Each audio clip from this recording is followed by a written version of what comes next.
Halo Pak Ahmad.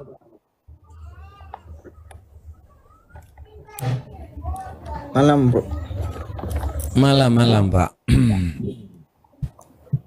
Silakan, ada yang mau disampaikan? Saya ingin bertanya aja, Pak. Silakan. Maksudnya kita diskusin jangan menghujat ya. Anda dari tadi tuh menghujat saja. Sebentar, menghujat yang bagian mana Pak? Ini dari lagu-lagunya yang Anda Ya, putar. lagu-lagunya menghujat siapa Pak?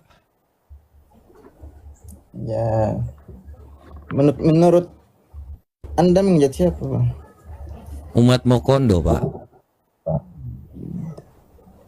Terus menghujat siapa? Anda merasa dihujat Pak?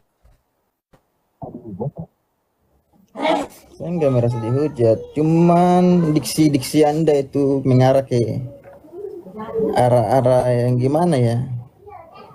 Yang Arah-arah yang kita gimana? sebagai diberi akal untuk berpikir itu bisa berpikir begitu. Terus berpikirnya ke arah mana? Misalkan Anda mengatakan bahwa Mokondo mengatakan bahwa ajaran-ajaran batu dicium menghapus dosa. Itu maksudnya gimana, Bang? Mana batu batu dicium menghapus dosa tuh? Anda agamanya apa Pak? Islam, Bang. Maksudnya di lagu tadi ada Ada, dicium betul. batu menghapus ada kan? Ada. Itu Ada. maksudnya gimana? Jadi di situ juga ada ya dikatakan bahwa yang kawin sama bocil itu juga binatang gitu kan. Karena memang kita nggak Hanya mau saya supaya bilang bangsa ini, iya, kita nggak mau supaya bangsa ini itu masih percaya kepada hal-hal yang berbau mistik ya. kalau Jangan pernah percaya kepada hal-hal yang berbau mistik. Ya, di Indonesia ini banyak, Pak. Ada yang percaya bahwa dengan mencium batu di kuburan itu bisa hapus dosa gitu. Ada. Ada juga yang gara-gara merasa dirinya nabi palsu, kemudian dia menggauli semua bocil. Itu ada, Pak. Ada. Padahal itu sebuah kejahatan. Nah, kita mau menyadarkan bangsa ini supaya jangan sampai percaya kepada hal-hal seperti itu. Nah, kalau di ajaran Anda ada nggak yang seperti itu? kalau menghapus mencium batu ya. Bentar, saya buka Bible dulu ya. Nah, silakan. Ya, biar kita bandingkan kan. Karena Oke. menurut Anda kan mencium batu dalam Islam itu kan karena dalam Islam kan mencium batu Hajar Aswad itu bisa menghapus dosa. Oke. Dalam artian kan bukan batunya yang menghapus dosa. Ya. Sama Silakan Anda sama duluan. Nanti baru saya ya. juga pakai data ya. Silakan Anda aja dulu. Nggak apa-apa. Saya kasih kesempatan kok. Kebetulan saya lagi cari langganan dari tadi belum makan siang.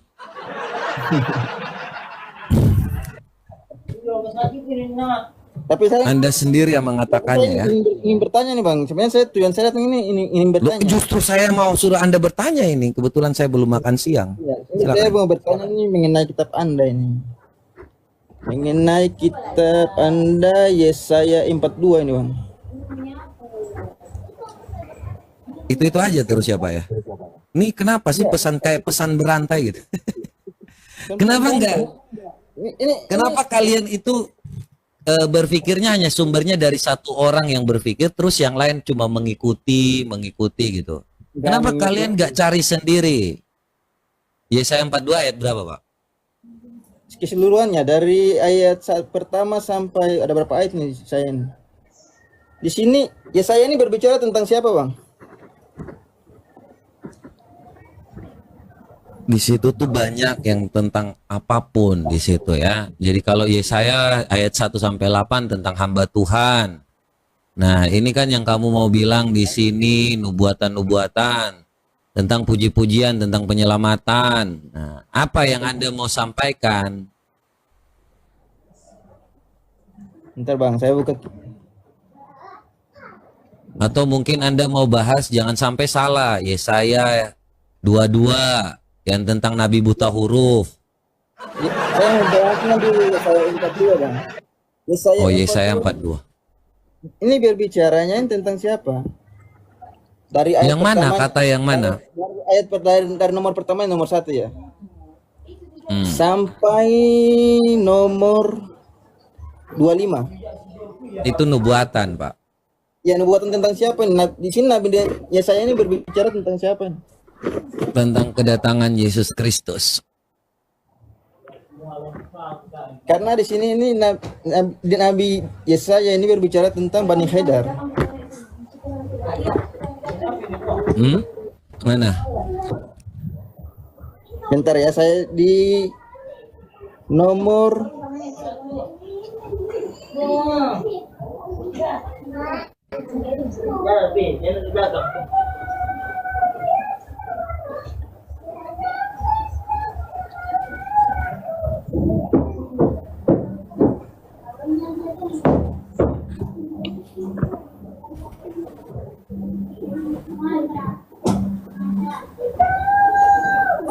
nah ini. Di Ayat nomor 11-nya. 10 sampai nomor 13.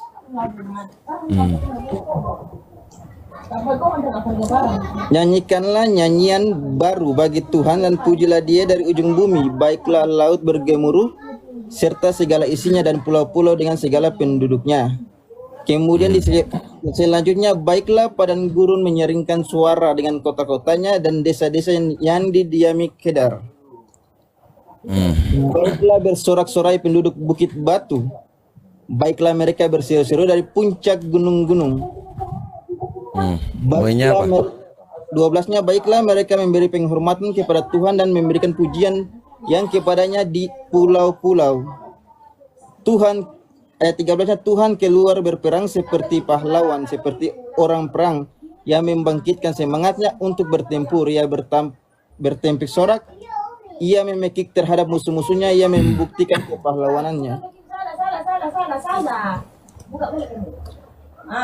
Jadi sini dari nomor 11-nya sampai nomor 13 ini berbicara tentang siapa?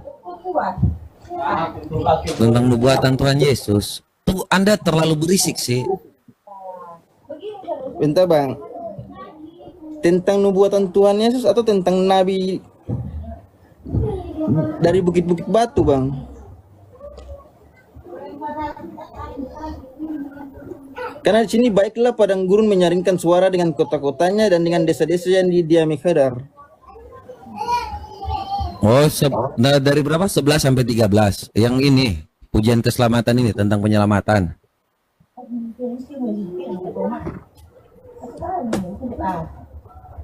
Terus apa poinnya? Tentang apa tadi? Tentang siapa? Ya, ini Nabi Yesaya menubuatkan tentang siapa ini Bang? Tentang nubuatan tidak ada di situ ya. Kalau di ayat 7-nya yang tentang nubuatan. Di sini sebenarnya ini Yesaya ini bercerita tentang hukuman untuk Bani Israel, penolong.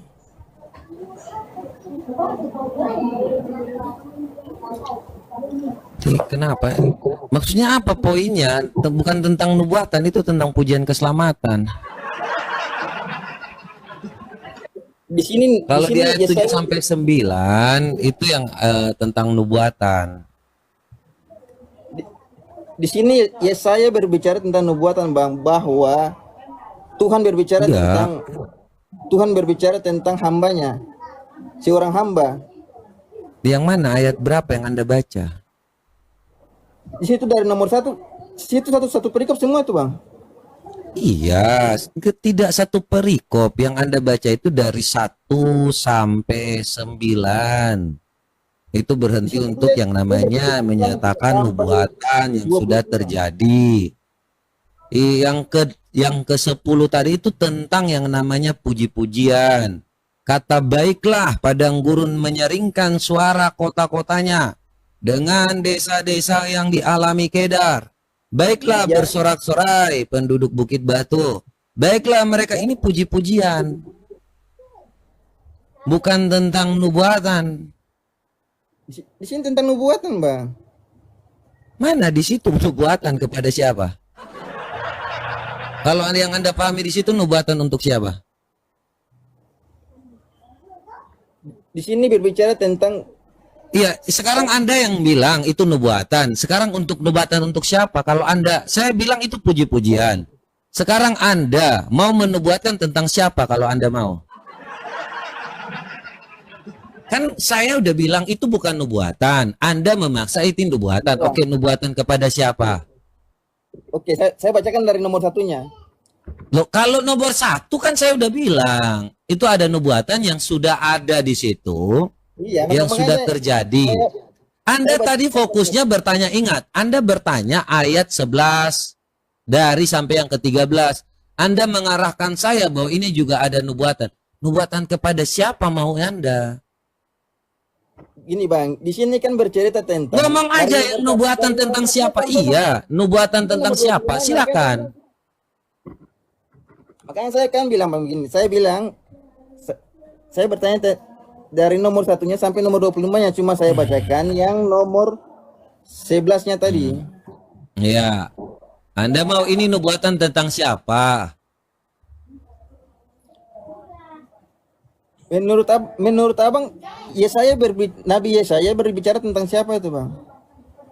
Nubuatan tentang siapa kalau yang ini? Tidak ada. Kalau ini Yesaya di sini disampaikan ya bahwa Allah berperang baginya. Kemudian nubuatan Allah itu telah terjadi tentang penyelamatan. Beginilah firman Allah, Tuhan yang menciptakan langit dan bumi, membentangkan, menghamparkan bumi dengan segala yang tumbuh di atasnya. Nah, di sini di ayat 7-nya untuk membuka mata yang buta, mengeluarkan orang yang dari hukuman. Jadi ini Allah yang berperang untuk mereka. Kemudian di saat seperti yang ayat yang ke-10, ini tentang yang namanya nyanyian. Jadi orang Israel itu kalau menang, mereka juga menyanyikan lagu puji-pujian kepada Allah.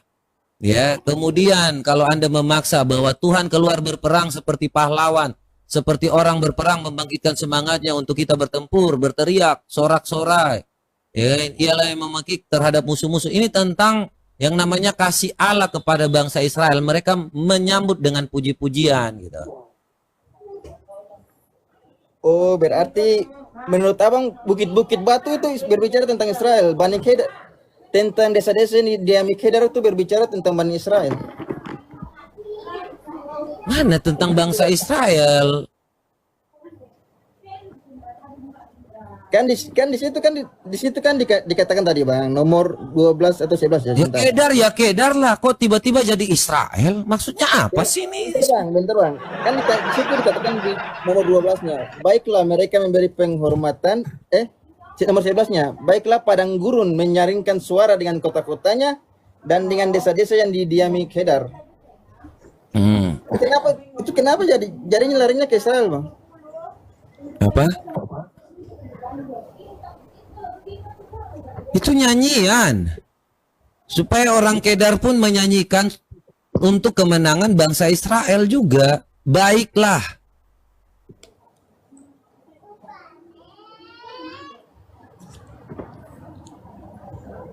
Kalau itu gimana tuh Bang? Itu kan di situ apa? Baiklah. Baiklah padang gurun. Baca arti baiklah itu artinya apa? Baiklah padang gurun, menyaringkan suara. Nah, istilahnya mereka mau supaya ayo Kedar nyanyikan. Tapi kalau memang Kedar nggak mau, ya mereka juga akan dihantam. Kan itu yang terbaik untuk Kedar. Yang terbaik untuk yang namanya penghormatan kepada Tuhan dan membentangkan pujian-pujian dari pulau-pulau. Gimana sih?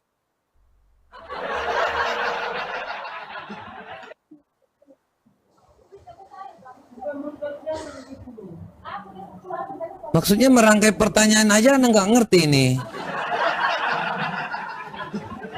Yang saya tanyakan Bang, Yesaya ini nomor 42 dari 1 sampai 25 ini yang pertama ini nubuatan tentang siapa Bang? Yang saya tanyakan itu. Yang mana tadi ini? Ini nubuatan yang sudah terjadi kemenangan bangsa Israel.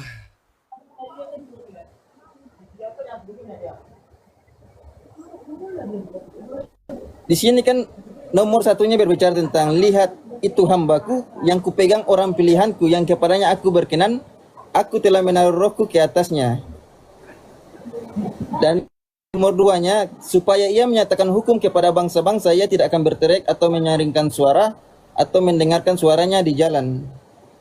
Ini mengenai seorang utusan yang dengan sifat-sifatnya dia seorang yang rendah hati dan dia akan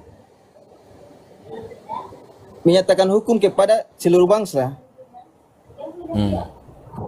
Terus? Nomor 3-nya bulu yang patah terkulai. Ya udah, anggaplah saya nggak ngerti. Ini Anda mau arahkan kemana?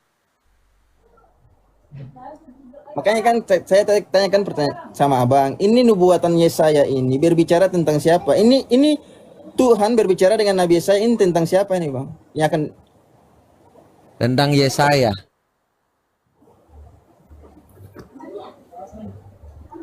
Yes, di nomor 4-nya, ia sendiri tidak akan menjadi pudar dan tidak akan patah terkulai sampai ia menegakkan hukum di bumi. Segala pulau mengharapkan pengajarannya. Beginilah firman Allah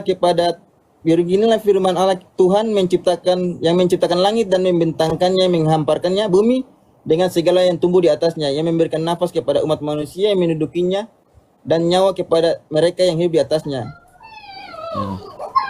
Aku ini Tuhan telah memanggil engkau untuk maksud penyelamatan. Telah memegang tanganmu, aku telah membentuk engkau dan memberi engkau menjadi perjanjian bagi umat manusia, menjadi terang untuk bangsa-bangsa.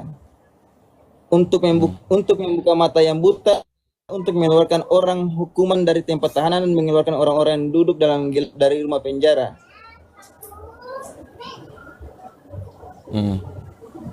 Terus?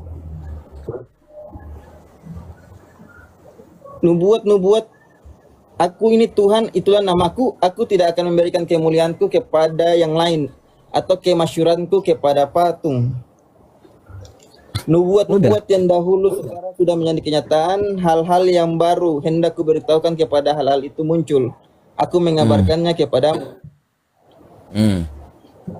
Kemudian nyanyikanlah nyanyian baru bagi Tuhan dan pujilah dia dari ujung bumi, baik laut bergemuruh serta segala isinya dan pulau-pulau dengan segala penduduknya. Baiklah padang gurun menyatukan suara dengan kota-kotanya dan dengan desa-desa yang didiami Kedar. Baiklah bersorak-sorai penduduk Bukit Batu, baiklah mereka berseru-seru dari puncak gunung-gunung. Terus? Baiklah mereka memberi penghormatan kepada Tuhan dan memberikan pujian yang kepadanya di pulau-pulau. Tuhan keluar berperang seperti pahlawan, seperti orang perang. Ia membangkitkan semangatnya untuk bertempur. Ia bertempik sorak. Ia memekik terhadap musuh-musuhnya yang membuktikan kepahlawanannya. Aku membisu dari sejak dahulu, aku berdiam diri menahan hatiku. Sekarang aku menyerang seperti perempuan yang melahirkan. Aku mau menga dan megap-megap. Aku mau membuat tandus gunung-gunung dan bukit dan membuat layu segala tumbuh-tumbuhannya. Aku mau membuat sungai-sungai menjadi tanah kering dan mau membuat kering telaga-telaga. Aku mau memimpin orang-orang buta di jalan yang tidak mereka kenal dan mau membawa mereka berjalan di jalan-jalan yang tidak mereka kenal. Aku mau membuat kegelapan yang di depan mereka menjadi terang, di tanah yang berkeluk-keluk menjadi tanah yang rata. Itulah hal-hal yang hendak kulakukan kepada mereka, pasti akan kulaksanakan. Orang-orang yang percaya kepada patung pahatan akan berpaling ke belakang dan mendapat malu, yaitu orang-orang berkata kepada patung, kamulah Allah kami.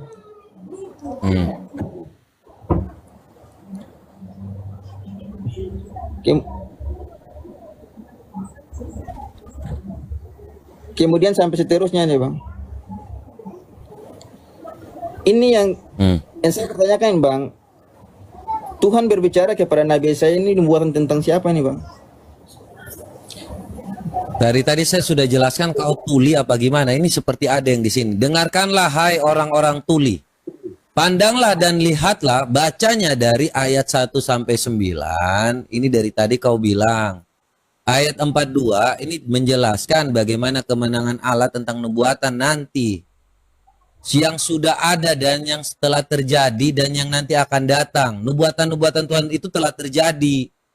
ya, yang sekarang dan nanti pun akan ada nubuatan lagi tentang Tuhan Yesus, itu akan terjadi pula.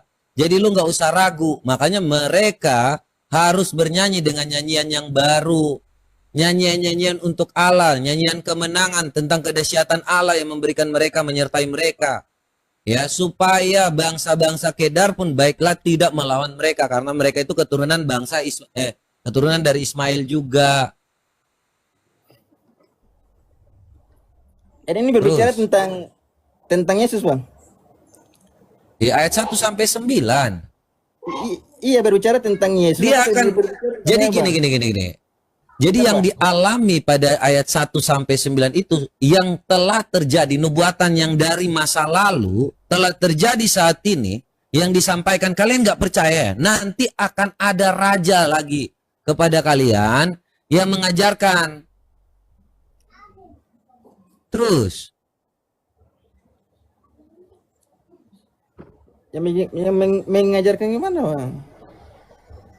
mengajarkan tentang firman Allah. Iya, berarti fix ya. Berarti Yesaya ini Allah berbicara tentang Yesus ya. 1 sampai 9 ini yang sudah terjadi, nubuatan yang sudah terjadi dan yang akan terjadi. Oh, berarti sudah terjadi. Iya, ini sudah ada yang terjadi, makanya ada nyanyian di sini. Astaga, dari tadi diomongin kok. Gimana sih Anda? Iya, Dikasih tahu kan Anda bilang tadi, ini sudah Anda- terjadi dan yang akan terjadi. Kalau Anda Ini bilang sudah terjadi dan akan terjadi. Kemudian nyanyikanlah nyanyian-nyanyian ini. Nyanyikanlah nyanyian baru bagi Tuhan dan pujilah Dia di ujung bumi.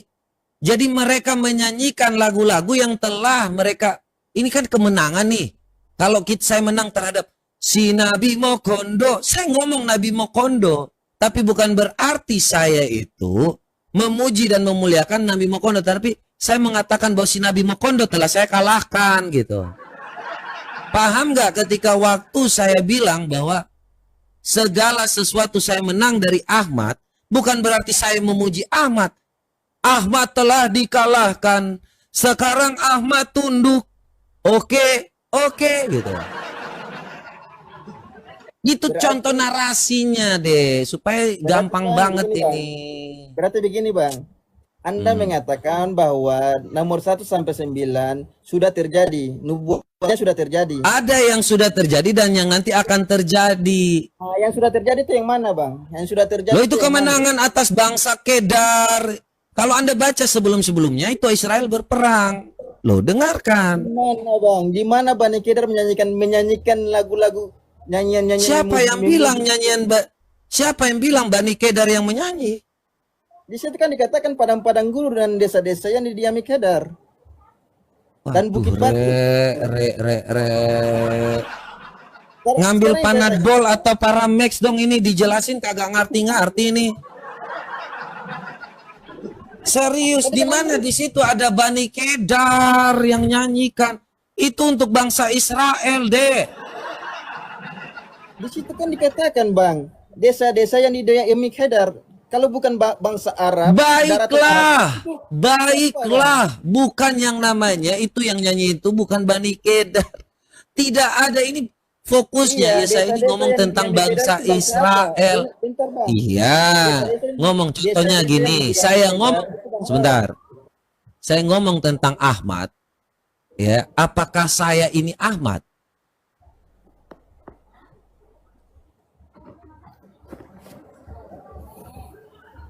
Ahmad, saya ngomong tentang kau Ahmad, apakah saya ini Ahmad?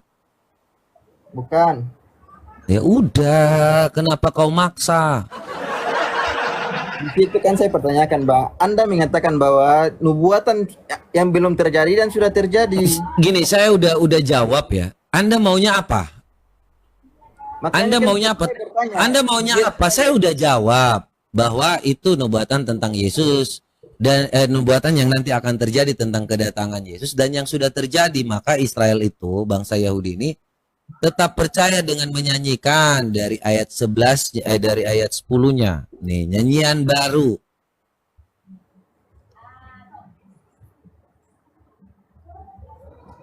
Masih nggak ngerti juga. Begini bang, saya ini gimana ya, nggak paham juga mengenai pola pikiran memahami Alkitab gitu bang.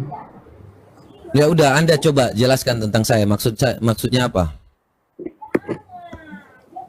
Di sini saya tidak bisa menjelaskan bang, karena ini bukan kitab saya. Makanya saya pertanyakan di Loh, sini. tadi Anda yang mau tanya, saya juga jadi.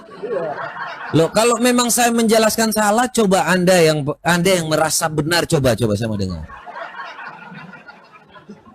Coba kalau Anda yang merasa bahwa kalau penjelasan saya ini Anda tidak dapat mengerti, oke, yang Anda jelaskan seperti apa? Coba saya mau dengar. Di sini kan yang pertama di nomor pertamanya di Yesaya kan Tuhan berbicara tentang Sudah saya dengar, oke, sudah saya dengar. Apa maksudnya? Poinnya. Di sini poinnya, mereka akan menyanyikan dengan bahasa yang baru.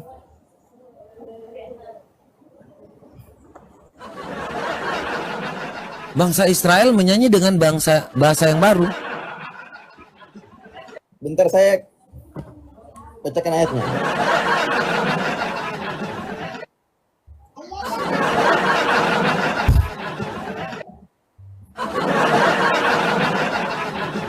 Bahasa yang baru.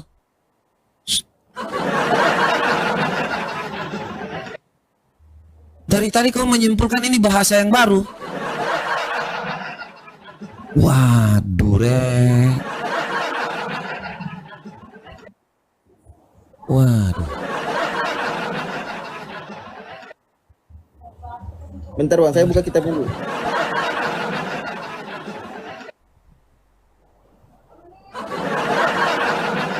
Ternyata itu yang kau mau inginkan dari tadi. Hah? Dari tadi kau sulit menyimpulkan ini, kau hanya menyimpulkan satu hal. Oh, dia akan bernyanyi dengan kata-kata yang baru. Bukan situ intinya bang. Terus, pakai apa? Bahasa Arab. Supaya selesai. Kedar, Ismail. Supaya ada Muhammad. Supaya teman-temanmu tahu bahwa Muhammad itu dari bangsa Kedar. Gitu. Tadi pakai sholawat gitu. Di sini kan bukan ini bang, bukan. Saya ini kan mengutip dari Alkitab, bukan saya mengutip dari Al-Quran. Iya, Anda mau jelaskan apa dari tadi ketika saya jelaskan sudah yang panjang lebar sudah, ini sudah hampir 40 menit ini. Terus Anda menjelaskan, oh itu mereka nyanyi dengan bahasa yang baru. Hah? Maksud? Disut der markartallah, maksud Allah? Apa akiu saya yang kurang nangkep? Di sini nomor 10-nya dengan nomor 11-nya bang. Nyanyikanlah bagi Tuhan nyanyian baru. Mana ada bahasa yang baru? Ini dikatakan nyanyian yang baru. Terus nyanyian yang baru bahasa yang baru mana? Iya, nyanyian yang baru ini maksudnya apa? Itu nyanyian yang baru kutipannya tuh. Baiklah padang gurun dengan kota-kota. Baiklah mereka memberi penghormatan pada Tuhan. Tuhan keluar berperang melawan bangsa Kedar. Jadi di sini bang, yang saya ambil kesimpulan di dalam kitab Yesaya bercerita tentang seorang nabi yang akan diutus, yang mana nomor satunya sampai nomor 8 tadi, nomor 10 itu berbicara tentang sifat-sifatnya, berbicara tentang dia adalah pilihan Allah yang diberikan Roh Kudus. Kemudian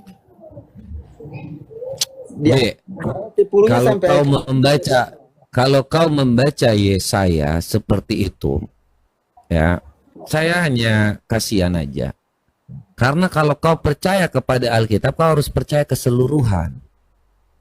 Jangan yang menguntungkan aja deh. Jadi statement kalau umat Islam, ya, sekali percaya apa yang ada, maka percayalah secara keseluruhan ayat-ayat itu. Jangan kau ngutip satu ayat, kau pakai untuk Muhammad, kau ingin membenarkan Muhammad tentang sifat-sifat.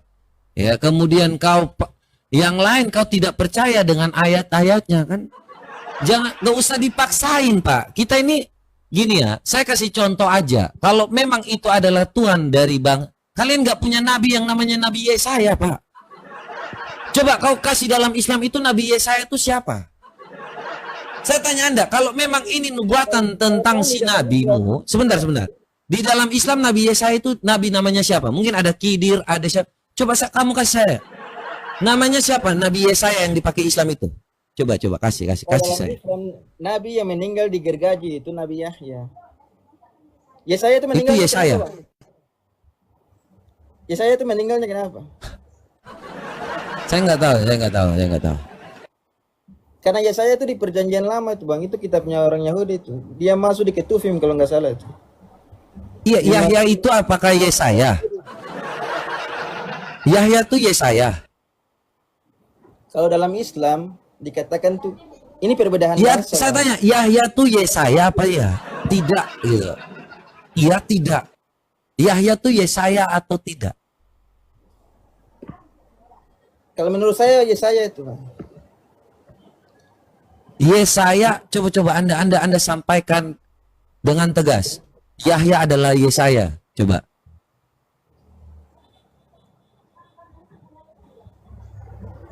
Tidak mau. Sebentar lagi berubah lagi. Anda ngomong tentang nubuatan Nabi Yesaya, kitab Anda tidak menunjukkan ada Yesaya di kitab Anda. Bagaimana kita mau bicara tentang Yesaya? Bagaimana Anda berharap bahwa nubuatan Yesaya itu kepada Nabi Anda, sedangkan Yesaya itu bukanlah bagian dari Nabi di dalam Quran? Sebutkan nama Yesaya, ada kan Nabi Yesaya?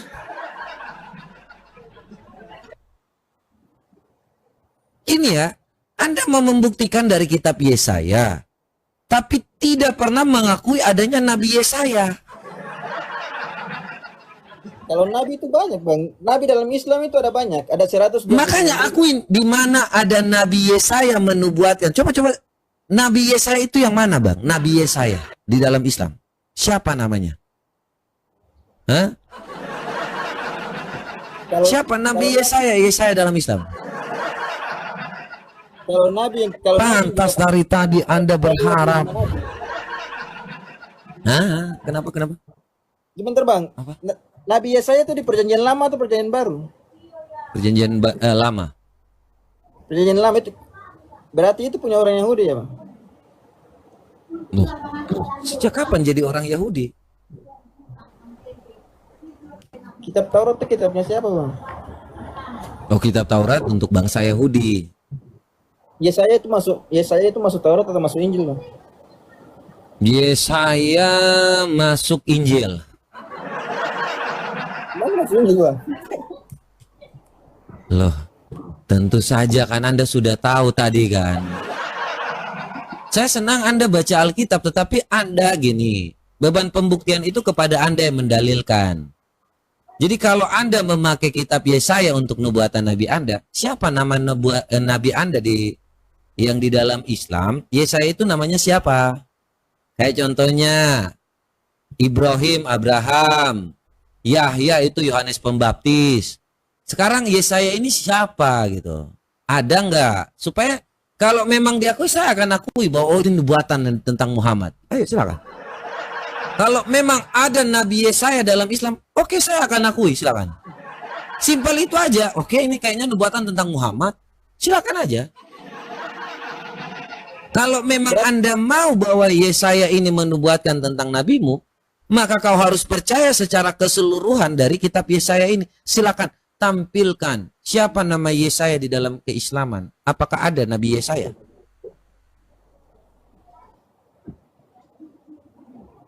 Kalau Nabi Bang, makanya saya katakan Nabi yang kami imani itu hanya 25 Nabi.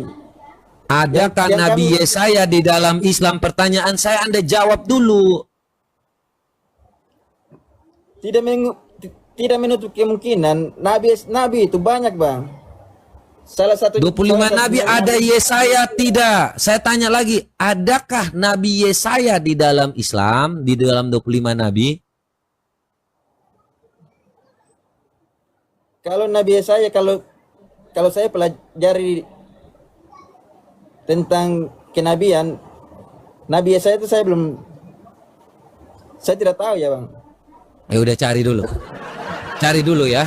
Kalau memang tidak ada, ya udah. Kau harap apa lagi dari kitab Yesaya, Pak?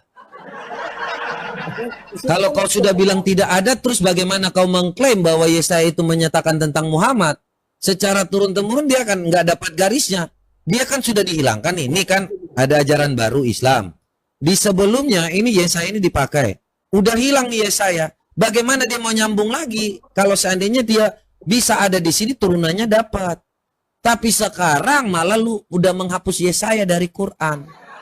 Tidak ada yang namanya Nabi Yesaya dalam Islam. Bagaimana lu mau menyambungkan? Lu ngerti nggak? Di sini, Bang, saya bukan menyambungkan. Saya hanya mempertanyakan.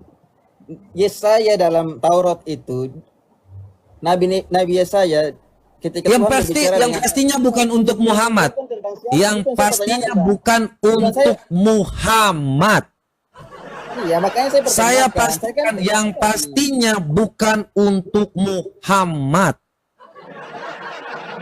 Makanya kan, Bang, saya pertanyakan. Abang Saya mengatakan- pastikan bukan untuk Muhammad. Jadi untuk siapa, Bang? Iya, serius. Untuk siapa? Tadi saya udah jawab, Pak. Untuk Yesus. Untuk Yesus begitu, Bang. Itu puji-pujian yang sudah terjadi dan nanti akan terjadi dari ayat 1 sampai 9 itu untuk nubuatan yang sudah terjadi, yang dulu sudah dibuatkan dan sudah terjadi, dan yang nanti akan terjadi lagi tentang yang namanya kedatangan Tuhan Yesus. Yang ayat 10 sampai yang tentang nyanyian itu, Anda nggak usah maksain itu untuk Bani Kedar, itu untuk Muhammad.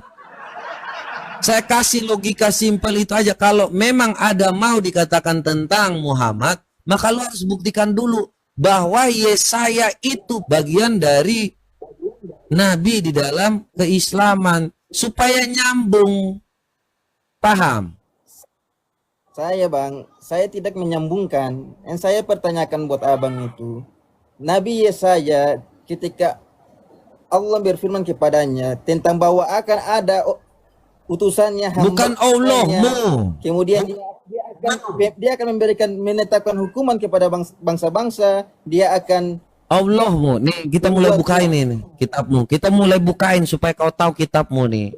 Tidak mungkin ada sambungan untuk Allah. Ya, tidak mungkin Allahmu itu bagian dari bangsa Israel. Sorry ya. Saya pastikan itu karena Allahmu pasti akan melawan yang namanya bangsa Israel. Ini saya buktikan. Jadi tidak nyambung ya nggak nyambung. Nih saya buktikan. Bagaimana kau mau membuktikan Allahmu itu sama sedangkan Allahnya Tuhan negeri Mekah ini mengatakan, wahailah orang-orang beriman, ini Al-Maidah 51. Janganlah kamu jadikan Yahudi dan Nasrani itu sebagai teman setia. Jadi nggak mungkin nyambung. Berteman aja nggak boleh. Biji mana mau nyambung? Biji mana kalian mau meminta untuk supaya yang namanya nyambung? Sedangkan Yahudi dan Nasrani itu nggak boleh dijadikan teman setia. Nggak mungkin Allahmu tiba-tiba berubah lagi jadi yang seperti ini. Itu kan munafik nanti.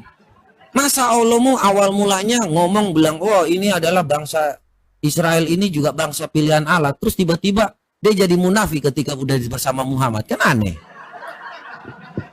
Tiba-tiba kok dia suruh membenci orang Yahudi dan Nasrani. Kan aneh gitu, Pak. Sebelum Yahudi dan Nasrani dibenci oleh Allah, bukankah Allah telah memperingatkan mereka, Bang? Contohnya di dalam Quran surat Al-Baqarah ayat 257, Allah katakan apa? Wahai Bani Israel, ingatlah nikmatku yang telah aku berikan kepadamu, dan aku telah melebihkan kamu dari semua umat yang lain di alam ini pada masa itu. Terus. Al-Baqarah berapa? Al-Baqarah berapa? Al-Baqarah ayat 2 ayat 47 sampai ayat 47 dan ayat 122. Di situ kan Allah banyak Kenapa? menekankan, wahai Bani Israel, ingatlah nikmatku yang telah aku berikan kepadamu, dan aku telah melebihkan kamu dari semua umat yang lain di alam ini pada masa itu. Kemudian Aduh, suruh anaknya kabur dulu tuh supaya jangan enak. 33 Ad-Dukhan. Dan sungguh kami pilih mereka Bani Israel dengan ilmu kami di atas semua bangsa pada masa itu. Dan telah kami berikan kepada mereka di antara tanda-tanda kebesaran kami sesuatu yang di dalamnya terdapat nikmat yang nyata. Bani Israel tuh bang, dulu diangkat derajatnya oleh Allah, dimuliakan oleh Allah. Kemudian Tapi karena- dibenci oleh Allah gitu. Kemudian setelah itu dibenci Allah. kepada nikmat, kufurnya mereka menolak daripada kebenaran. Makanya Allah benci lagi. Gitu. Kemudian Allah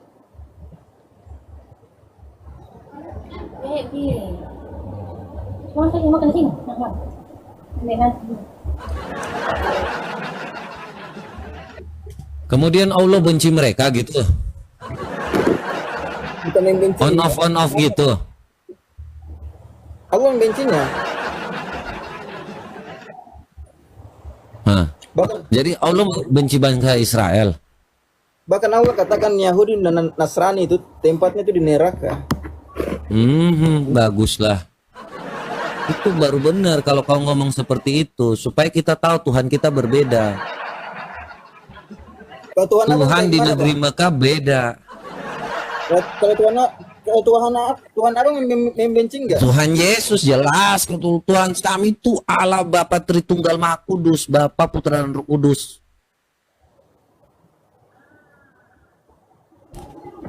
Kalau Tuhan kamu kan Tuhan di negeri Mekah, benar nggak, Bang? Kalau gini Bang, kalau Tuhan Allah, Tuhan Yesus itu bisa membenci suatu kaum enggak atau menyesatkan suatu kaum enggak? Nggak ada Tuhan Yesus menyesatkan. Kasihilah mereka yang menganiaya kamu. Kasihilah musuhmu dan berdoalah bagi mereka yang menganiaya kamu. Kalau begitu Bang, coba Abang baca di Perjanjian Lama. Kemudian Abang baca di Sebentar. Sebelum sampai ke situ, Allahmu beda nggak dengan dengan Tuhannya bangsa Israel?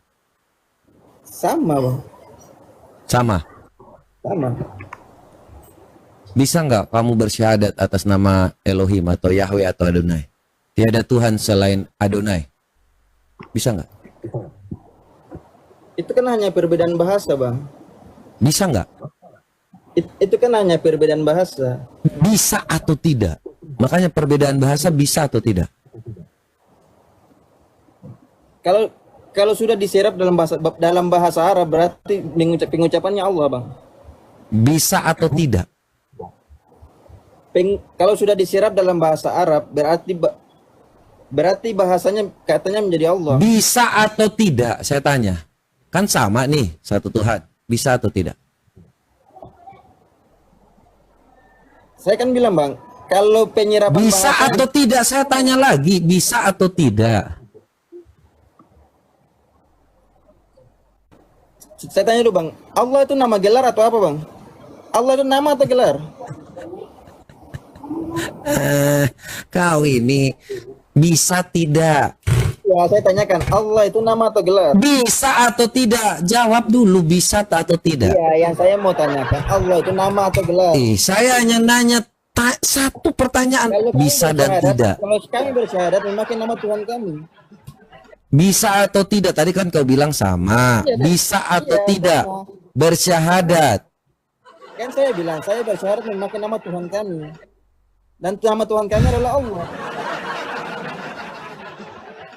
Bisa, berarti beda dong. Sama, Bang. Beda nggak? Loh. Kau ini kadang-kadang on off loh. Tadi bisa atau tidak? Tidak bisa. Tuhannya sama atau tidak? Sama. Biji mana sih sebenarnya narasinya? Perbedaan perbedaan bahasa itu cuma perkara dialek saja bang, perkara bahasa saja yang berbeda. Tapi untuk penyerapan Kau itu ini sama. kau dusta aja nih. Nih, ini Muhammad disuruh menghadapkan muka di negeri Mekah dan perbedaan dengan Tuhan di negeri Israel. Baca coba. Itu surat apa itu bang? Al-Baqarah 144. Ini permulaan kalian sembah yang namanya, saya belum dapat dalil juga sih ya, tetapi kalau kalian tuh memakai dalil ini, makanya kalian bersujud di hadapan Tuhan di negeri Mekah kan? Gara-gara dalil ini kalian melakukan yang namanya penyembahan sujud kepada Tuhan di negeri Mekah.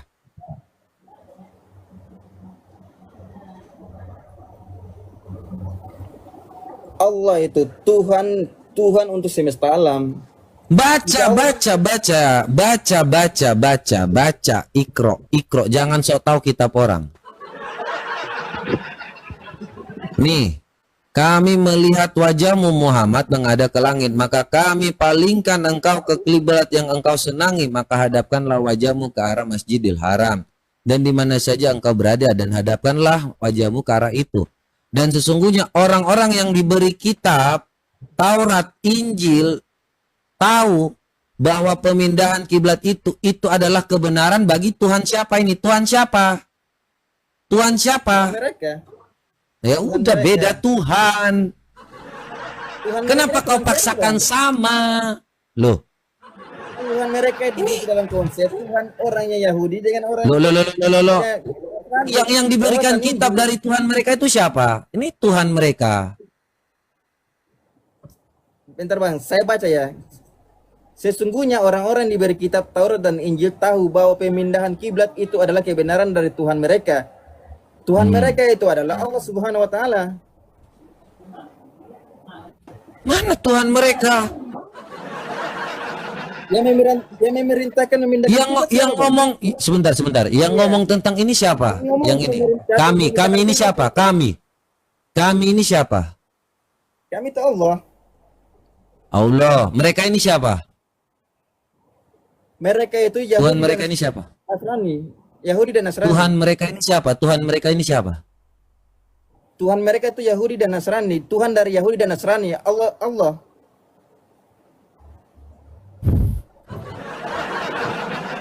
Ini makanya kalau sok tahu dengan kitab orang ya begini. Baca aja kalian nggak ngerti. Kata kami dan kata mereka ini, kami melihat wajahmu sering menghadap ke langit. Kami Muhammad, Tuhan mereka. Satu konteks, kami dengan mereka itu beda. Bagaimana saya mengatakan kami? Kalau kami itu coba abang tafsirkan kata kami dalam bahasa Al-Qur'an itu, Bang. Loh ini kami ini Allah kan? Iya merujuk kepada Allah. siapa? Maksudnya dia jamak atau dia bagaimana, Bang? Kenapa? Apakah banyak atau gimana? Apa kami itu Loh, saya dia nggak jamak, peduli dia- dengan Tuhanmu. Kau mau banyak Abang kek, kan mau tanya, satu kek. perbedaan kami dan mereka. Tadi kan abang nanya perbedaan kami dan mereka. Kami ini menyatakan kepada kami. Ya, contohnya Iya, kami bangsa Indonesia, mereka bangsa Singapura, Malaysia. Berbeda bangsa. Berarti di situ yang berbicara banyak orang. Loh, Allahmu memang banyak dong. Yang berbicara bangsa banyak orang itu, Bang. Loh, kami ini Allah ini kenapa bisa jadi pakai kata kami juga? Coba kau Ya, sendiri yang tahu. Tapi kenapa bertanya perbedaan kami dan mereka? Kami di situ itu maksudnya gimana tuh, Bang? Allah kan? Iya, kenapa menggunakan kami itu, Bang? Ya memang Allahmu sering menggunakan kata kami kan? Iya, tadi kan abang tanya saya, perbedaan kami dan mereka. Berarti abang paham betul kami ini siapa, mereka itu siapa? Yang saya tanyakan kami Iya, itu siapa? Tuhan Bang? ini kalau ini Tuhan mereka ini bangsa. Kalau kami ini Allahmu sendiri, totalitas.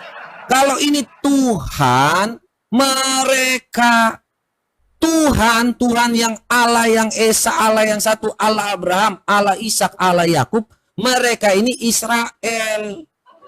Kalau Allah ini menyatakan kepada Muhammad dengan kata kami, kau ini gimana sih? Kau yang nanya sendiri, kau bingung sendiri nanti nih. Contohnya Allahmu menerangkan gini, ya, supaya jangan kau bingung-bingung kenapa Allahmu bisa mengatakan kami, aku, saya dan mereka nih. Siapa yang bersumpah di sini coba? Nih. Coba kau jelaskan ini. Maka aku bersumpah demi Tuhan yang mengatur tempat-tempat terbit terbenamnya matahari. Terus, nah, di situ gimana lagi tuh bang? Ya udah lu jelasin, ini Quran dulu yang jelasin atau gua yang jelasin? Berarti abang harus belajar tentang bahasa Arab. Penggunaan kata kami dan makanya teman-teman dari kalangan Kristen ini seringkali salah memahami dalam terjemahan dengan maksud terjemahan.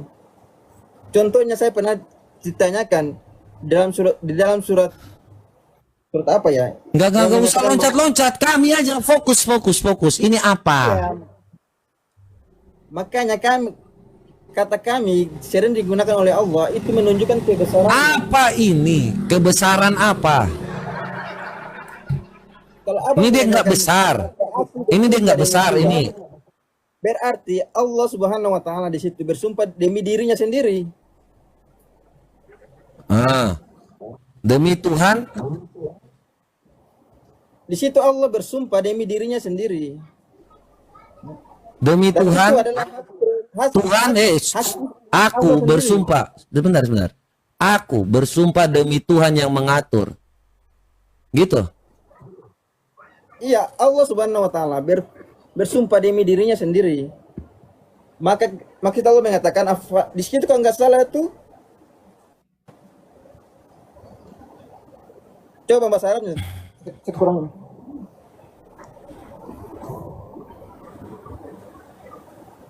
Pokoknya lu mutar-mutar aja di bahasa Arab. Nah, di situ Allah katakan fala uqsimu bi rabbil masyariq wal maghrib. Di situ Allah mengatakan bahwa aku bersumpah demi dirinya sendiri. Mana demi dirinya sendiri? Tuhan pemelihara, kok kau ini dusta aja. Birobi, Rob itu siapa? Rob itu siapa? Loh, kepada Tuhan yang pemelihara terbit dan terbenamnya matahari. Loh, Allah lu sebentar. Nih gue jelasin. Makanya kau nggak ngerti. Ketika Allah mengatakan seperti ini, Allah mengakui ada Tuhan yang lain, bro. Allah lu mengakui nggak ada Tuhan yang lain? Allah tidak pernah mengakui ada Tuhan yang lain. Allah seringkali bersumpah dengan dirinya dan menyebutkan dirinya sendiri. Makanya dikatakan contohnya Alhamdulillah Rob itu siapa bang? Merujuk kepada siapa? Rabbil alamin itu merujuk kepada siapa? Merujuk kepada Allah. Siapa Rob semesta alam? Siapa yang pemilik semesta alam? Bukan Allah lu. Kalian itu menyembah Tuhan di negeri Mekah. Ada nggak yang menyembah Tuhan di negeri Mekah, bang? Makanya bang, abang salah memaknai Al-Quran karena belajar dari bahasa terjemahannya, bukan bahasa aslinya bang. Seringkali kami umat Islam pun begitu. Gak usah dusta, kau gak usah dusta deh. Surah Al-An'am kita bukain deh. Nih. Gak ada lagi yang seperti itu. Kalian jangan berdusta. Kalau memang ngerti, kagak. Allah mau mengakui kok. Nih, Allah mengakui apa? Dan janganlah kamu memaki sesembahan mereka yang sembah selain Allah. Dari situ janganlah kita tidak boleh memaki saat itu, tidak boleh memaki di masa turunnya ayat itu, tidak boleh. Allah melarang untuk memaki kesembahannya orang-orang Quraisy, patung-patung. Allah mengakui kan ada sesembahan lain kan? Kalau zaman dulu, zaman dulu zaman sekarang saja banyak yang menyembah Kalau selain Allah Allah. Israel tidak mau tahu, Ada yang menyembah Allah Israel mengatakan, dengarkan, inilah perbedaan ketika kalian sama dengan yang namanya bangsa kaum pagan Quraisy. Ya, ini Allah mengakui itu. Ya, kalau Tuhan Yesus, kalau Allah Abraham, Allah Ishak, Allah Yakub, jangan ada padamu Allah lain di hadapanku. Kalau ini Allahmu suruh menghormati Allah lain. Itu Bang, Allah melarang untuk memaki sesembahan mereka, bukan untuk melarang untuk mereka melakukan menyembah mereka, bukan. Karena Melarang nanti untuk? mereka akan kembali mencaci sesembahannya kaum muslimin. Dan memang itu terbukti, Bang. Ini you baca kaum muslimin di mana? Ini Kan itu karena mereka nanti akan memaki Allah dengan melampaui batas tanpa dasar pengetahuan. Paham nggak? Di situ paham banget. Al-Qur'annya saya turun kepada siapa situ? Paham banget, makanya Allah lu mengakui nggak ada Tuhan lain selain Allah. Kita udah buka dalil loh dari Al-Baqarah 144. Tuhan mereka ini, janganlah engkau memaki yang mereka sembah selain Allah.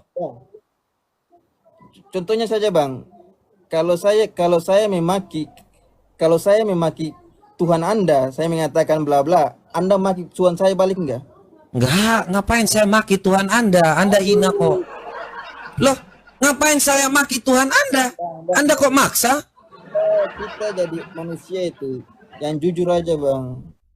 Loh, saya jujur dari tadi ngapain?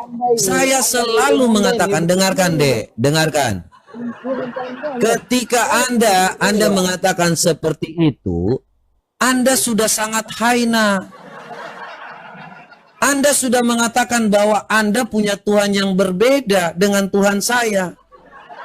Kau mengakui sendiri kan bahwa ketika kamu mengatakan saya punya Tuhan yang beda dengan kamu, kamu juga punya Tuhan yang berbeda. Ngapain saya harus menghina lagi Tuhanmu? Ngapain? Kalau kau menghina Tuhan saya anggap kau adalah seorang yang sudah sangat hina. Bang.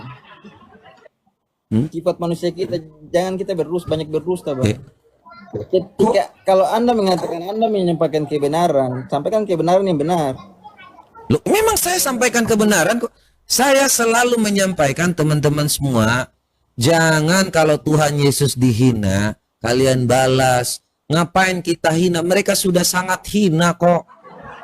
Itu siapa yang mengajarkan seperti itu? Loh, saya yang ngajarin kok. Berarti Anda ambil dari Al-Quran. Loh, enak saja. Kau ngaku-ngaku ngambil dari Al-Quran. Ada orang yang menghina Tuhan saya kok ngambilnya dari Al-Quran. Bukan Anda lahir atau Al-Quran yang muncul? Emang saya apa? Duluan Anda lahir, Anda punya pengetahuan itu atau Al-Quran yang muncul, Bang? Pak, saya ini baru 3 bulan membaca Al-Quran, Pak. Saya kira Anda buta huruf, Bang. Ya, saya nggak ngerti apa-apa, Pak. Iya, Anda umi. Begitu juga umat Islam, Pak. Saya sudah cari tahu semua. Ternyata semuanya sama juga seperti saya. Membaca tapi tidak tahu. Percuma Anda sekolah tapi tidak tahu tujuan bersekolah. 98% umat muslim itu nggak ngerti apa yang dibacainya. Benar nggak, Pak? Benar. Benar. Ini sama seperti Anda juga mau berdusta di hadapan saya. Apa saya berdusta? Loh, tadi Anda minta supaya kalau seandainya Tuhan saya dihina, Anda juga akan menghina saya. Sejak kapan? Anda punya Tuhan yang berbeda, saya sudah punya Tuhan yang berbeda. Terus ngapain saya harus ngurusi Tuhan Anda? Kan Anda sudah mengakuinya. Begitu juga Allah mengakui bahwa ada Tuhan yang disembah selain Allah. Sama seperti yang Muhammad katakan. Nih, Ini Muhammad yang ngomong sendiri. Saya selalu bawakan dalil ini supaya kalian tahu. Oke, ya, kita berbeda yang namanya Tuhan, nggak masalah. Nggak ada hubungannya, kita nggak masalah. Tapi jangan bahas-bahas Alkitab Kamis dengan seenak jidatnya. Kalau Muhammad mengatakan seperti ini, kau percaya nggak? Nih.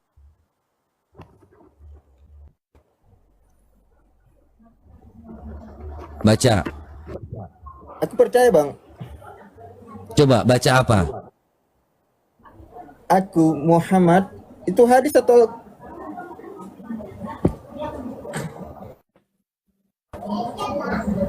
aku Muhammad hanya diperintahkan menyembah Tuhan negeri ini Mekah, yang dia telah menjadikan suci padanya dan segala sesuatu adalah miliknya, dan aku diperintahkan agar aku termasuk orang yang muslim. Orang muslim. Sejak kapan ada bangsa Yahudi menyembah Tuhan di negeri Mekah?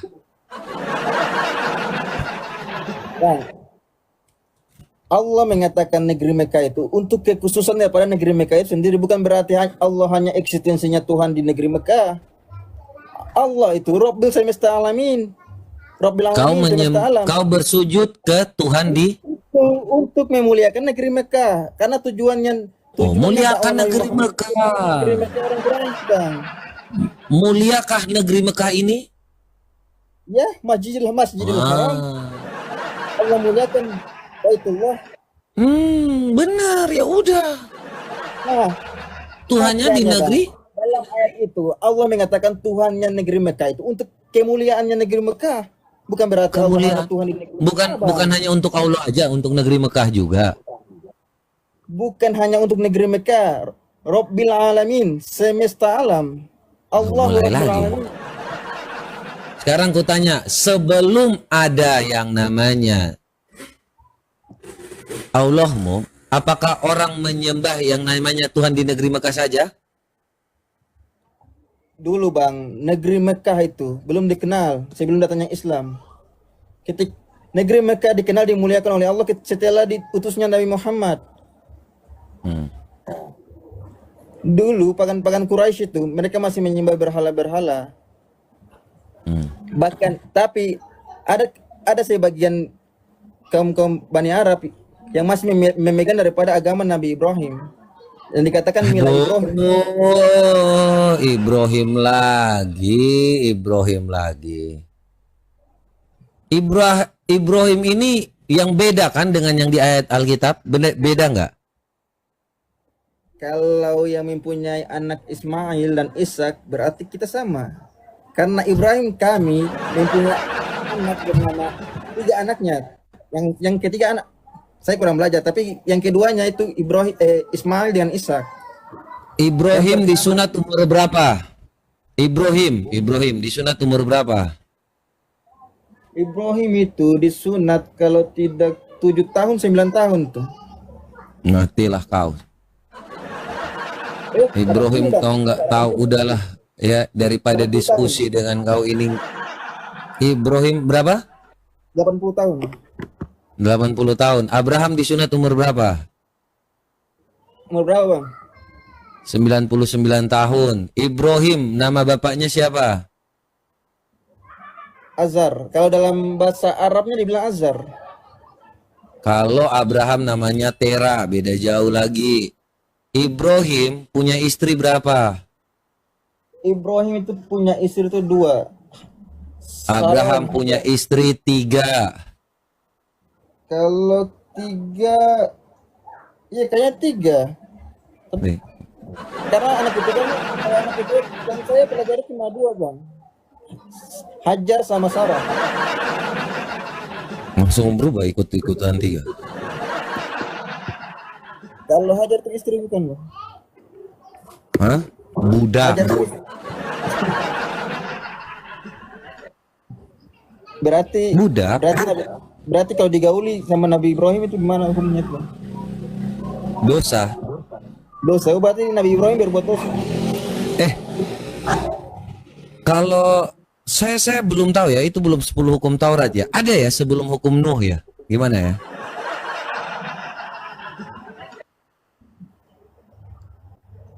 Berarti Nabi Ibrahim berbuat dosa. Itu dia mengikuti nafsu birahi, Bisa ya Bapak bukan kurang dari percaya? yang namanya perjanjian. Kalau Bapak kurang percaya bisa ya melakukan hal yang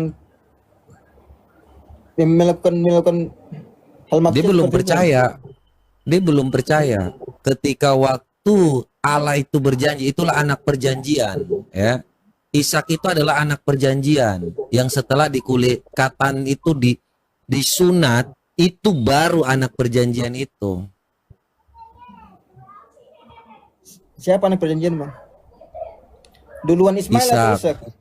Duluan Ismail atau Ishak? Ismail.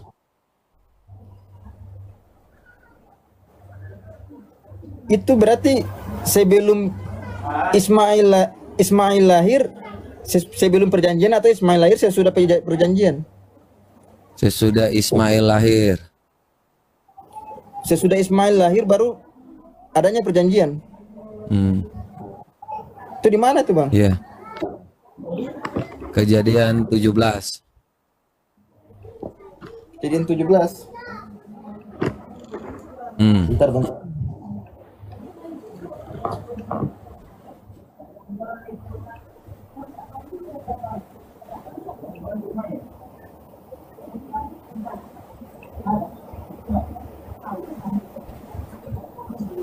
Tidak bisa terima, itu mau marah itu Ben. Belajar lagi ya. Ini sudah baca nih, Bang. Kejadian 17 di nomor berapa? Kenapa? Nomor berapa di situ? Kalau memang mau taunya di 16, supaya itu Hagar dan Ismail itu diusir dari sebelum 17. 16. Masuknya kejadian 17 atau 16? Itu kan kejadian 17 tentang perjanjian. Kejadian 16 itu Hagar dan Ismail itu dibuang. Dibuang ke mana, Bang? Ke Niniwe.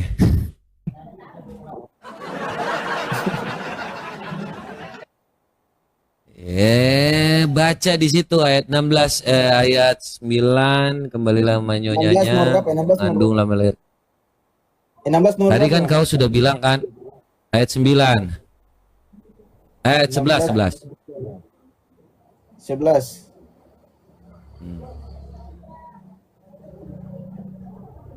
Selanjutnya kata malaikat, berarti sebelum kejadian Nabi Ismail itu belum lahir, sebelum perjanjian.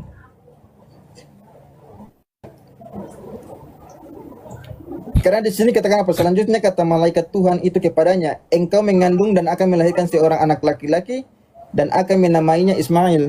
Berarti Ismail ini belum lahir.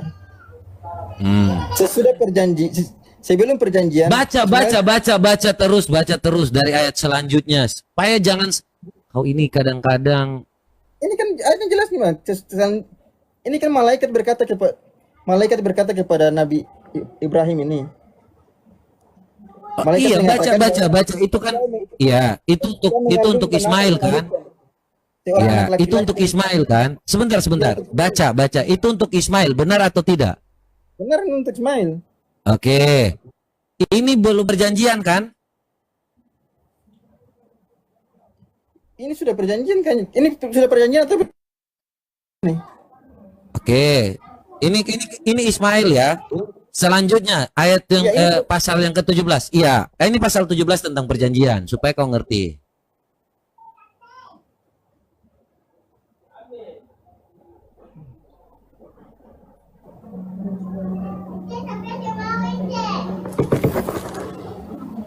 nomor berapa, Bang? Ayat 18. Ini sesudah perjanjian.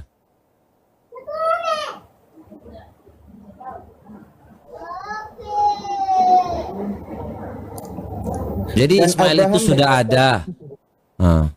Dan Abraham berkata kepada Allah, sekiranya Ismail diperkenankan hidup di hadapanmu. Selanjutnya tetapi Allah berfirman tidak.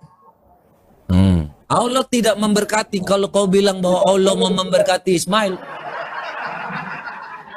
Bentar, Bang, bentar. Tidak. Nanti kita baca sampai kejadian 18, Bang. Bentar, nanti dibaca sampai Tidak. kejadian 18.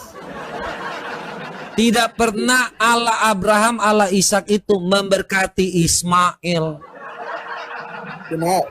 Oke, kita baca kejadian 18-nya ya, Bang. Tidak, Kita baca kejadian 18-nya. Oke? tidak. Nih, jawaban tegas. Ditolak. Itu ditolak semuanya nih ini.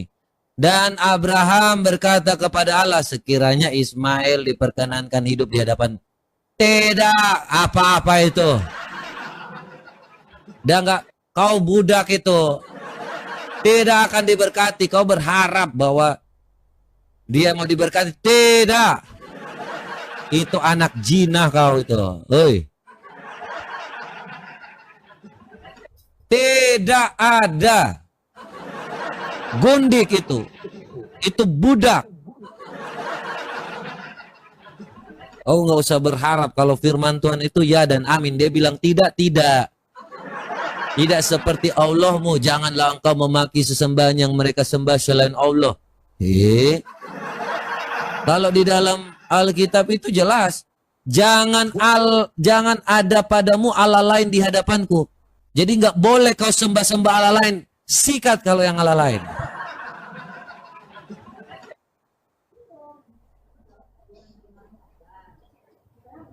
Kau baca, Bang. Kau baca di dalam Tidak. kejadian 17:20. Tidak. Firman Allah kepada Ismail. Bentar, Bang. Kau dengar dulu. Loh, sudah tidak. Setelah ku dengar permintaanmu, sesungguhnya aku akan memberkatinya. Allah berfirman mengenai Ismail, telah ku dengar permintaanmu, sesungguhnya aku akan memberkatinya, membuatnya beranak cucu dan sangat banyak. 12 raja akan dia lahirkannya, dan aku akan membuat dia menjadi bangsa yang besar. Abang tahu 12 raja? Tidak. Abang tahu 12 raja? Diperkenankan hidup sekiranya Ismail. Nih, dengarkan. Dengarkan. Terus ini perkataan siapa? Abraham berkata, tidak. Ini kalau tentang perjanjian itu Ismail tidak termasuk. Kau dengarkan. Iya, Bang. Ya. Tetapi Berkatin siapa? bukan anak perjanjian. Iya, memang. Tetapi sudah ada kan? Siapa memberkatinya? Iya, Ismail kau bilang. Iya kan? Nih. Ini kan yang anak perjanjian itu adalah Ishak, bukan Ismail. Kau baca ayat ke-21-nya, tetapi perjanjianku adakan dengan Ishak yang akan dilahirkan Sarah bagimu. Tahun yang akan datang pada waktu seperti ini juga.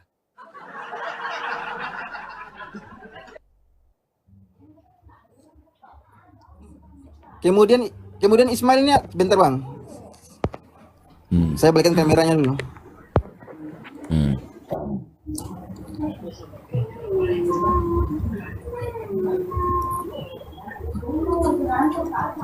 Di sini kan Allah mengatakan tentang Ismail, aku telah mendengarkan permintaanmu, ia akan dikuberkati, kubuat beranak cucu.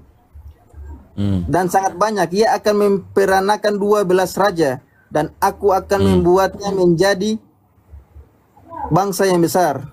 Saya tanya, Bang. Ayat 21-nya, ayat 21 lagi. Bentar.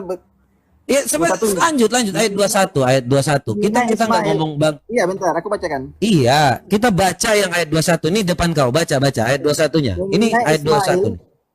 Ini ayat 21. D 21. Bentar, saya bacakan 20-nya dulu. Jangan mencontoh. Dari tadi udah dibaca.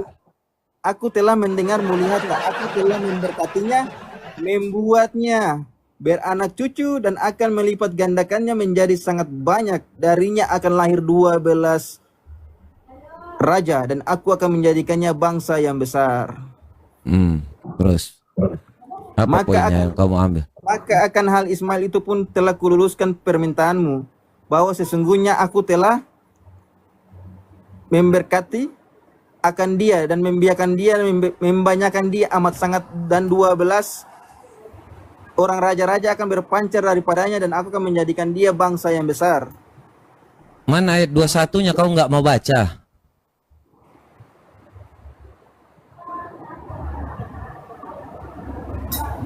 Oh ini 20-nya semua ini bang. Bentar. 21 ya?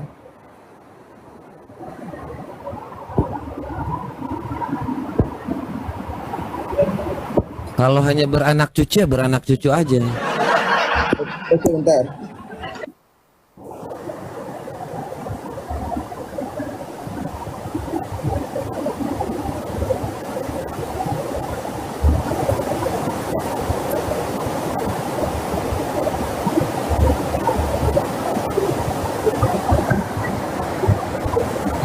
Kejadian 17:21 berisi firman Tuhan kepada Abraham bahwa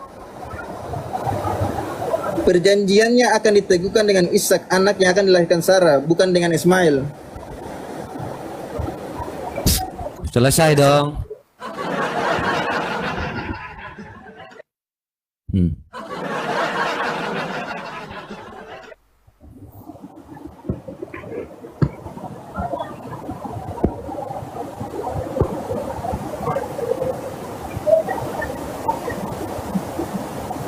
Tetapi perjanjianku akan kuadakan dengan Ishak dan akan dilahirkan Sarah bagimu tahun yang akan datang pada waktu seperti ini juga.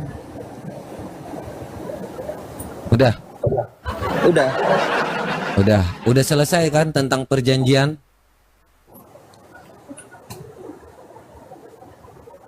Di sini Udah kan? bang, di sini bang. Anda kan mengatakan Sebentar. Pertanyaannya gini. Ismail itu dia dilahirkan setelah Abraham disunat atau tidak?